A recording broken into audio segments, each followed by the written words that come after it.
वचन, प्यारा वचन, यीशु मसीह का प्यारा वचन, पाँव को दीप को राह को रोशन, ये है मसीह का प्यारा वचन, ये है वचन, प्यारा वचन, यीशु मसीह का प्यारा। परमेश्वर के धन्य नाम की महिमा हो। प्रभात मनन के सत्र 1743 में आप सभी का बहुत ही प्रेम के साथ स्वागत करता हूं। आइए आज का मनन के लिए हम पढ़ते हैं फिलमोन अध्याय 11 पद 18 एवं 19। यदि उसने तेरी कुछ हानि की है या उस पर तेरा कुछ आता है तो मेरे नाम पर लिख ले। मैं पौलुस अपने हाथ से लिखता हूं कि मैं आप भर दूंगा, और इसके कहने की कुछ आवश्यकता नहीं कि मेरा कर्ज जो तुझ पर है वो तू ही है।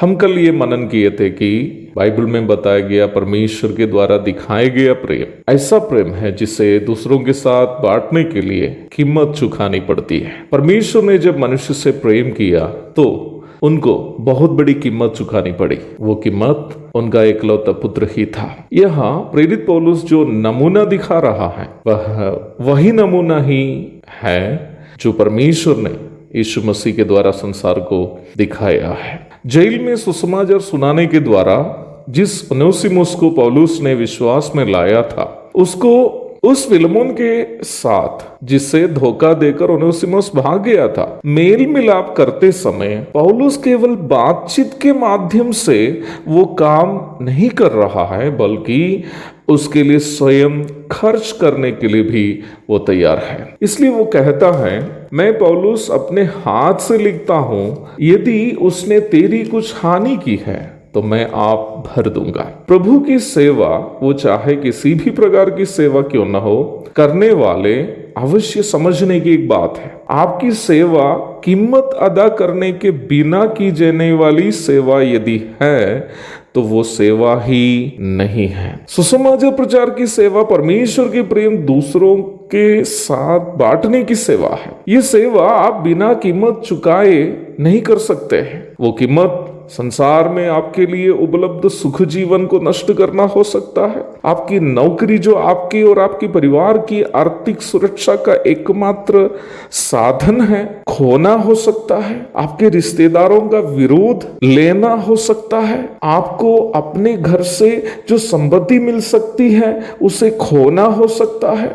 आपको मिलने वाली एक अच्छा जीवन साथी को खोना हो सकता है। विख्यात सुसमाचार प्रचारक जॉर्ज मुलर पादरी बनने के लिए सेमिनारी में पढ़ते समय उद्धार पाया था। प्रभु के बुलाहट मिलने के कारण वो एक सुसमाचार प्रचारक बनने का निर्णय लिया, जिसके परिणाम स्वरूप जिस महिला से उसकी शादी होनी थी उस महिला को उन्हें खोना पड़ा, क्योंकि वह महिला एक सुसमाचार प्रचारक को अपने पति के रूप में स्वीकार करने के लिए तैयार नहीं थी। भारत में सेवा हेतु आने के कारण विख्यात मिशनरी विलियम कैरी की प्रथम पत्नी मानसिक रोगी बन गई। इक्वाडोर के आउका गोत्रवासियों को जीतने के लिए अमेरिका के सुख जीवन को त्याग कर गए हुए मसीही मिशनरी जिम एलियट सन 1956 जनवरी 8 तारीख को आउका गोत्रवासियों के जहरीले तीर से अन्य 4 साथियों के संग शहीद हो जाने पर